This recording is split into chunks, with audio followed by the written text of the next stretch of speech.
ಪಾವಗಡ ಸರ್ಕಾರಿ ಶಾಲೆಗಳಲ್ಲಿ ಶಿಕ್ಷಕರ ಕೊರತೆ, ಕೂಡಲೇ ನೇಮಕಾತಿಗೆ ಆಗ್ರಹ. ಕ್ರಮ ಕೈಗೊಳ್ಳದಿದ್ದರೆ ಬಿಜೆಪಿ ಉಗ್ರ ಹೋರಾಟ ಎಚ್ಚರಿಕೆ. ಆ ಮಕ್ಕಳ ಭವಿಷ್ಯ ಏನಾಗ್ತದೆ, ಆ ಮಕ್ಕಳನ್ನ ಭವಿಷ್ಯ ಹಾಳು ಮಾಡ್ತಕ್ಕಂಥ ರೀತಿಯಲ್ಲಿ ಇಲ್ಲಿರ್ತಕ್ಕಂಥ ಅಧಿಕಾರಿ ಆಗಿರ್ಬೋದು, ಇಲ್ಲಿರ್ತಕ್ಕಂಥ ಸರ್ಕಾರದಲ್ಲಿ ಚುನಾಯಿತ ಪ್ರತಿನಿಧಿಗಳಾಗಿರ್ಬೋದು, ಭಾರತೀಯ ಜನತಾ ಪಾರ್ಟಿ ವತಿಯಿಂದ ಮುಂದೆ ಇನ್ನೊಂದು ವಾರ 10 ದಿನದಲ್ಲಿ ಉಗ್ರವಾದ ಹೋರಾಟ ಮಾಡೋಕ್ಕೆ ನಾವು ಸಿದ್ಧರಿದ್ದೀವಿ. ಮಾಡ್ತಿದ್ರು ಇಲ್ಲೇ ಓದ್ಕೋಬೇಕು. ಇಲ್ಲಿ ಭಾಳ ಅವರು ಒಂದು ವೇಳೆ ಫೈನಾನ್ಷಿಯಲಿ ಬ್ಯಾಕ್ವರ್ಡ್ ಇದ್ರೂ ಭಾಳ ಬುದ್ಧಿವಂತರಿರ್ತಾರೆ, ಅವ್ರಿಗೆ ಅನ್ಯಾಯ ಮಾಡ್ದಂಗೆ ಅವರು. ಪಾವಗಡ ತಾಲೂಕಿನ ಸರ್ಕಾರಿ ಶಾಲೆಗಳಲ್ಲಿ ಶಿಕ್ಷಕರ ತೀವ್ರ ಕೊರತೆ ಹಾಗೂ ಮಧ್ಯಾಹ್ನದ ಬಿಸಿಯೂಟ ಯೋಜನೆಯಲ್ಲಿನ ಅವ್ಯವಸ್ಥೆಯನ್ನ ಖಂಡಿಸಿ ಸರ್ಕಾರ ಹಾಗೂ ಶಿಕ್ಷಣ ಇಲಾಖೆ ತಕ್ಷಣ ಕ್ರಮ ಕೈಗೊಳ್ಳದಿದ್ದರೆ ಭಾರತೀಯ ಜನತಾ ಪಕ್ಷದ ವತಿಯಿಂದ ಉಗ್ರ ಹೋರಾಟ ಹಮ್ಮಿಕೊಳ್ಳಲಾಗುವುದು ಎಂದು ಬಿಜೆಪಿ ಜಿಲ್ಲಾ ಪ್ರಧಾನ ಕಾರ್ಯದರ್ಶಿ ರವಿ ಎಚ್ಚರಿಕೆ ನೀಡಿದರು.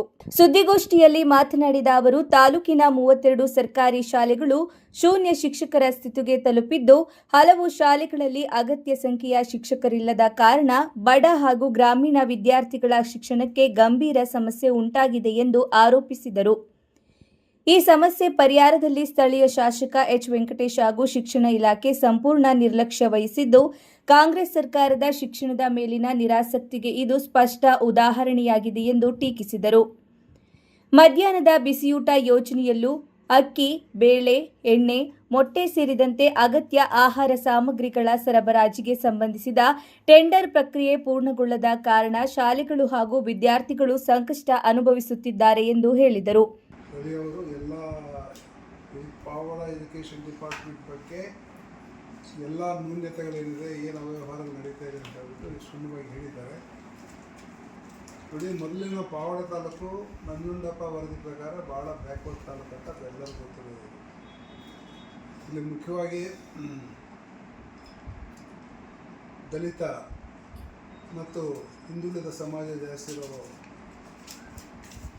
ತಾಲೂಕಿದು.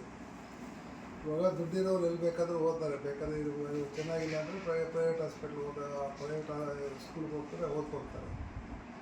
ಈ ಬಡ ಮಕ್ಕಳಿಗೆ ಅಲ್ಲಿ ಸರ್ಕಾರಿ ಶಾಲೆಯಲ್ಲೇ ಓದಬೇಕು ಅವರು, ಇಲ್ಲಾಂದರೆ ಅವ್ರು ಓದನ್ನು ನಿಂತೋಗುತ್ತೆ. ಇಂಥ ಪರಿಸ್ಥಿತಿ ಇದ್ದಾಗ ನಾವು ಬಡ ಮಕ್ಕಳು ನೋಡ್ಬೇಕಂತ ಹೇಳಿದ್ರೆ ಸರ್ಕಾರಿ ಶಾಲೆಗಳು ಒಳ್ಳೆಯ ಸ್ಥಿತಿಯಲ್ಲಿ ಇರಬೇಕಾಗುತ್ತೆ. ಒಂದು ವೇಳೆ 4 ಜನ ಟೀಚರ್ ಇಲ್ಲಾಂದರೆ ಒಂದು ಇಬ್ಬರಾದರೂ ಇದ್ದರೆ ಏನೋ ಮೇಂಟೈನ್ ಮಾಡ್ತಾರೆ. ಒಂದು ಇಲ್ಲ ಅಂತ ಹೇಳ್ಬಿಟ್ಟು ಸ್ವಲ್ಪ 102 ಸ್ಟೂಡೆಂಟ್ಸ್ ಇದ್ದಾರೆ, ಒಂದು ಟೀಚರ್ ಇಲ್ಲ ಅಂದರೆ ಆ ಮಕ್ಕಳು 102 ಮಕ್ಕಳ ಜೊತೆ ಅದರ ಭವಿಷ್ಯ ಏನಾಗುತ್ತೆ. ಇದು ತುಂಬ ಗಂಭೀರವಾದ ವಿಷಯ. ಇಷ್ಟು ದಿವಸ ನೀವು ಹೇಳ್ದಂಗೆ ಇಷ್ಟು ದಿವಸನೂ ಸ್ವಲ್ಪ ನಾವೆಲ್ಲ ಹೇಳಿ ಸರಿ ಹೋಗುತ್ತೆ, ಇದು ಟ್ರಾನ್ಸ್ಫರ್ಸ್ ಆಗುತ್ತೆ, ಈ ಸಲ ಸರಿ ಹೋಗುತ್ತೆ ಅಂತ 2-3 ಸಲ ಕೇಳಿದಾಗ ಅವ್ರು ಹಂಗೆ ಹೇಳ್ತಾಯಿದ್ರು, ಇಲ್ಲ ಸರ್ ಟ್ರಾನ್ಸ್ಫರ್ ಸ್ವಲ್ಪ ಸಮಸ್ಯೆ ಇದೆ, ಎಲ್ಲ ಸರಿ ಮಾಡ್ತೀವಿ ಅಂತ ಹೇಳಿದರು. ನಾವು ಇಷ್ಟು ದಿವಸ ನೋಡಿದ್ರು ಅದು ಮಾಡಲಿಲ್ಲ, ಅವರು ಇಷ್ಟು ದಿವಸ ಮಾಡಲಿಲ್ಲ. ಅದಕ್ಕೋಸ್ಕರ ಬೇರೆ ವಿಧಿ ಇಲ್ಲದೆ ನಾವೆಲ್ಲ ಪತ್ರಿಕಾ ಮುಖಾಂತರ ಹೇಳ್ತಾ ಇದ್ದೀವಿ, ಒಂದು ವಾರ ನೋಡ್ತೀವಿ, ಇಲ್ಲಾಂದರೆ ನಾವು ಎಲ್ಲ ಇದು ಸರಿಪಡೋವರೆಗೂ ಉಗ್ರ ಹೋರಾಟ ನಡೆಸ್ತೀವಿ. ಬಡ ಹಾಗೂ ರೈತ ಕುಟುಂಬಗಳ ಮಕ್ಕಳು ಹೆಚ್ಚಾಗಿ ಸರ್ಕಾರಿ ಶಾಲೆಗಳಲ್ಲಿ ವ್ಯಾಸಂಗ ಮಾಡುತ್ತಿರುವುದರಿಂದ ಅವರ ಶಿಕ್ಷಣ ಮತ್ತು ಪೌಷ್ಟಿಕ ಆಹಾರದ ವಿಚಾರದಲ್ಲಿ ಸರ್ಕಾರ ನಿರ್ಲಕ್ಷ್ಯ ತೋರಬಾರದು. ಕೂಡಲೇ ಶಿಕ್ಷಕರ ನೇಮಕಾತಿ ನಡೆಸಿ ಬಿಸಿಯೂಟ ಯೋಜನೆಗೆ ಅಗತ್ಯ ಆಹಾರ ಸಾಮಗ್ರಿಗಳ ಸರಬರಾಜು ಸುಗಮಗೊಳಿಸಬೇಕು ಎಂದು ಒತ್ತಾಯಿಸಿದರು. ಸರ್ಕಾರ, ಶಿಕ್ಷಣ ಇಲಾಖೆ, ಸಂಬಂಧಪಟ್ಟ ಅಧಿಕಾರಿಗಳು ಹಾಗೂ ಸ್ಥಳೀಯ ಶಾಸಕರು ತಕ್ಷಣ ಕ್ರಮ ಕೈಗೊಳ್ಳದಿದ್ದರೆ ಬಿಜೆಪಿ ಪಾವಗಡ ಮಂಡಲದ ವತಿಯಿಂದ ಹಂತವಾಗಿ ಉಗ್ರ ಹೋರಾಟ ನಡೆಸಲಾಗುವುದು ಎಂದು ತಾಲೂಕು ಮಂಡಲ ಅಧ್ಯಕ್ಷ ಅಶೋಕ್ ಪತ್ರಿಕಾ ಪ್ರಕಟಣೆಯಲ್ಲಿ ಎಚ್ಚರಿಕೆ ನೀಡಿದ್ದಾರೆ. ಈ ವೇಳೆ ಬಿಜೆಪಿ ರಾಜ್ಯ ಕಾರ್ಯಕಾರಿಣಿ ಸಮಿತಿ ಸದಸ್ಯ ಡಾ ಜಿ ವೆಂಕಟರಾಮಯ್ಯ ಮಾತನಾಡಿ, ಎಲ್ಲ ಸರ್ಕಾರಿ ಶಾಲೆಗಳಿಗೂ ಕಾಯಂ ಶಿಕ್ಷಕರನ್ನ ನೇಮಿಸಿದಾಗ ಮಾತ್ರ ಶಿಕ್ಷಣದ ಗುಣಮಟ್ಟ ಸುಧಾರಿಸಲು ಸಾಧ್ಯ ಎಂದು ಹೇಳಿದರು. ತಾಲೂಕಿನಲ್ಲಿ ಇರತಕ್ಕಂಥ ಸರ್ಕಾರಿ ಶಾಲೆಯಲ್ಲಿ 32 ಸ್ಕೂಲ್ಗಳಲ್ಲಿ ಶೂನ್ಯ ಶಿಕ್ಷಕರು, ಯಾವುದೇ ಥರದ ಶಿಕ್ಷಕರು ಸರ್ಕಾರಿ ಶಿಕ್ಷಕರಿಲ್ಲ. ಅಂಥ ಅಲ್ಲಿ ಇರ್ತಕ್ಕಂಥ ಒಂದೊಂದು ಸ್ಕೂಲ್ನ ಪಟ್ಟಿ ನೋಡಿದಾಗ 100 ಜನ, 40 ಜನ, 55 ಜನ, 60 ಜನ ಒಂದೊಂದು ಶಾಲೆಯಲ್ಲಿ ಇದ್ದಾರೆ. ಅಲ್ಲಿ ಶಿಕ್ಷಕರೇ ಇಲ್ದಿದ್ರೆ ಆ ಮಕ್ಕಳ ಭವಿಷ್ಯ ಏನಾಗಬೇಕು, ಆ ಮಕ್ಕಳನ್ನ ಭವಿಷ್ಯ ಹಾಳು ಮಾಡ್ತಕ್ಕಂಥ ರೀತಿಯಲ್ಲಿ ಇಲ್ಲಿರ್ತಕ್ಕಂಥ ಅಧಿಕಾರಿ ಆಗಿರ್ಬೋದು, ಇಲ್ಲಿರ್ತಕ್ಕಂಥ ಸರ್ಕಾರದಲ್ಲಿ ಚುನಾಯಿತ ಪ್ರತಿನಿಧಿಗಳಾಗಿರ್ಬೋದು ಯೋಚನೆ ಮಾಡ್ತಾರೆ, ನನಗಂತ ಖಂಡಿಸ್ತೀವಿ.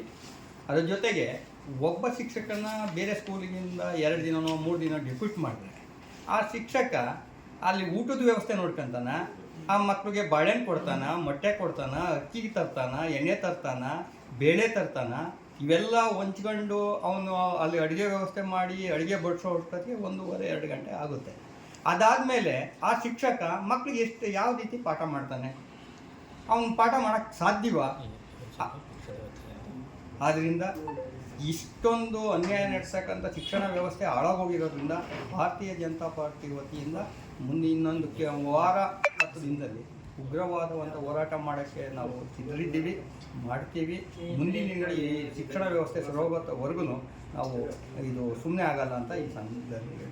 ಕಾರ್ಯಕ್ರಮದಲ್ಲಿ ತಾಲೂಕು ಪ್ರಧಾನ ಕಾರ್ಯದರ್ಶಿ ಮಂಜುನಾಥ್, ತಾಲೂಕು ಖಜಾಂಚಿ ಪುನೀತ್, ಎಸ್ಸಿ ಮೋರ್ಚಾ ಪ್ರಧಾನ ಕಾರ್ಯದರ್ಶಿ ಶಂಕರ್ ನಾಯಕ್, ಒಬಿಸಿ ತಾಲೂಕು ಅಧ್ಯಕ್ಷ ರಂಗನಾಥ್ ಹಾಗೂ ನಾಗಲಮಡಿಕೆ ಹೋಬಳಿ ಅಧ್ಯಕ್ಷ ಪ್ರಭಾಕರ್ ಉಪಸ್ಥಿತರಿದ್ದರು.